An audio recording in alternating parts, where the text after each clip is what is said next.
Puji Tuhan. Selamat pagi Bapak Ibu yang dikasihi oleh Tuhan Yesus Kristus. Selamat kita bertemu kembali melalui acara Sarapan Rohani GPDI Situbondo. Puji Tuhan. Kalau pada saat pagi hari ini renungan yang akan dibawakan yang berjudul Terjepit, terhimpit, kuatkan percayamu. Puji Tuhan. Seringkali kita yang masih hidup di dunia ini menghadapi masalah-masalah yang menghimpit, masalah-masalah yang menjepit dalam hidup kita. Karena persoalan yang bertubi-tubi, karena masalah satu belum selesai, datang kembali masalah yang lain. Masalah sakit penyakit yang tidak kunjung sembuh, dan juga masalah ekonomi di mana persaingan dagang yang sangat ketat membuat banyak orang menjadi resah dan khawatir, terlebih dalam masalah keuangan, masalah keluarga yang membuat kita terjepit, terhimpit dalam kesesakan. Firman Tuhan mengingatkan dalam Amsal 24, jangan tawar hati. Sebab tawar hati kecillah kekuatan kita. Lalu bagaimana sikap kita saat menghadapi masalah kesesakan itu? Terjepit dan terhimpit. Kita akan belajar dari Daud. Ketika masalah menghimpit, ketika masalah menjepit dalam kehidupan kita, apa yang Daud lakukan? Sebelum kita baca dalam 1 Tawarikh 30, pada pasal sebelumnya, Daud dan pasukannya membantu Raja Akis melawan musuh-musuhnya. Setiap kali berperang, Tuhan selalu memberikan kemenangan pada Daud dan pasukannya. Namun setelah itu, para prajurit Filistin menolak kehadiran Daud bersama dengan pasukannya. Sehingga mereka pun pulang kembali ke Siklag. Apa yang terjadi di Siklag? Kita akan sama-sama membacanya di dalam 1 Tawarikh pasal yang ke-30 ayat 1 sampai 4. 1 Tawarikh 30 ayat 1 sampai 4. Firman Tuhan mengatakan, ketika Daud serta orang-orang yang sampai ke Siklag, pada hari yang ketiga, orang Amalek telah menyerbu tanah Negeb dan Siklag. Siklag telah dikalahkan oleh mereka dan dibakar habis. Perempuan-perempuan dan semua orang yang ada di sana, tua dan muda, telah ditawan mereka dengan tidak membunuh seorang pun. Mereka menggiring sekaliannya, kemudian meneruskan perjalanannya. Ketika Daud dan orangnya sampai ke kota itu, tampaklah kota itu terbakar habis, dan istri mereka serta anak mereka yang laki-laki dan perempuan telah ditawan. Lalu menangislah Daud dan rakyat yang bersama-sama dengan dia itu dengan nyaring, sampai mereka tidak kuat lagi menangis. Dikatakan, ketika Daud serta orang-orangnya sampai di Siklag, ternyata orang-orang Amalek telah menyerbu tanah Negeb dan Siklag. Dan kita tahu bagaimana Siklag telah dikalahkan dan dibakar habis. Para wanita dan semua yang ada di sana, baik tua, muda, anak-anak yang ada di kota Siklag itu telah ditawan dan dibawa oleh orang Amalek. Melihat hal itu, dikatakan menangislah Daud beserta dengan orang-orangnya. Mereka menangis, sangat sedih. Lalu, bagaimana sikap Daud pada saat terjepit? Karena kita tahu mereka orang-orang yang dulunya setia kepada Daud. Tetapi karena keadaan rumah telah habis, anak, istri semuanya sudah ditawan. Dan mereka merasa sedih sehingga mereka akan melempari Daud dengan batu. Kita akan bacanya di dalam 1 Tawarikh 30 ayat yang ke-6.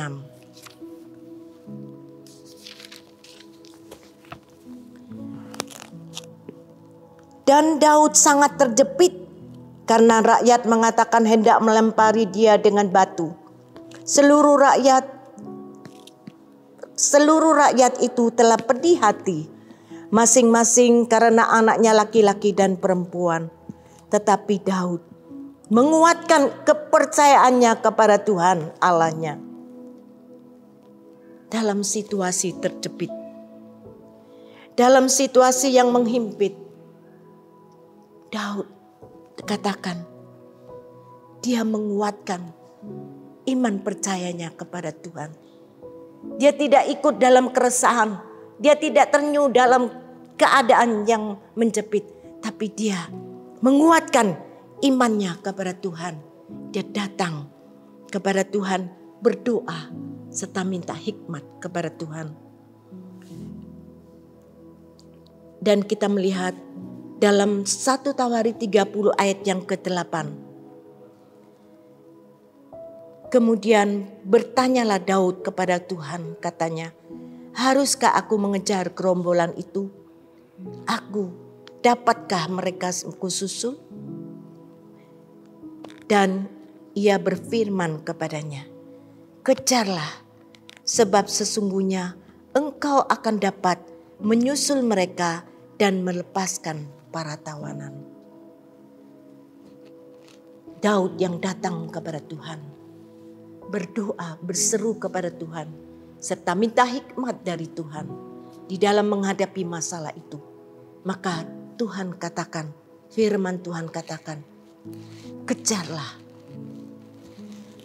Dan kita melihat juga bagaimana di ayat yang ke-17 dan sampai ke-19. Dan pada keesok harinya Daud menghancurkan mereka dari pagi-pagi buta sampai matahari terbenam. Tidak ada seorang pun dari mereka yang lolos kecuali 400 orang muda yang melarikan diri dengan menunggang unta. Daud melepaskan semua apa yang dirampas oleh orang Amalek itu. Juga kedua istrinya dapat dilepaskan Daud. Tidak ada yang hilang pada mereka. Dari hal yang kecil sampai hal yang besar. Sampai anak laki-laki dan anak perempuan. Dan dari jarahan sampai segala sesuatu yang telah dirampas mereka. Semuanya itu dibawa Daud kembali. Puji Tuhan. Tuhan telah menyertai Daud. Sehingga mereka mendapatkan kemenangan. Puji Tuhan. Karena iman yang teguh, Daud tetap percaya, yakin Tuhan tidak tinggalkan, yakin kuasanya yang tidak pernah berubah, sanggup menolongnya sehingga kemenangan bisa terjadi. Puji Tuhan. Suatu saat Tuhan Yesus izinkan saya mengalami saat-saat yang terjepit dan saat yang terhimpit.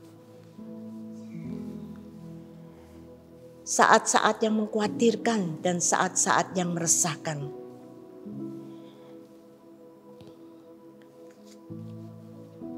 Tapi puji Tuhan, pada suatu pagi melalui buku renungan, Tuhan telah menunjukkan satu judul renungan terjepit dan terhimpit dengan ayat 1 Tawarikh 30 ayat yang ke-6.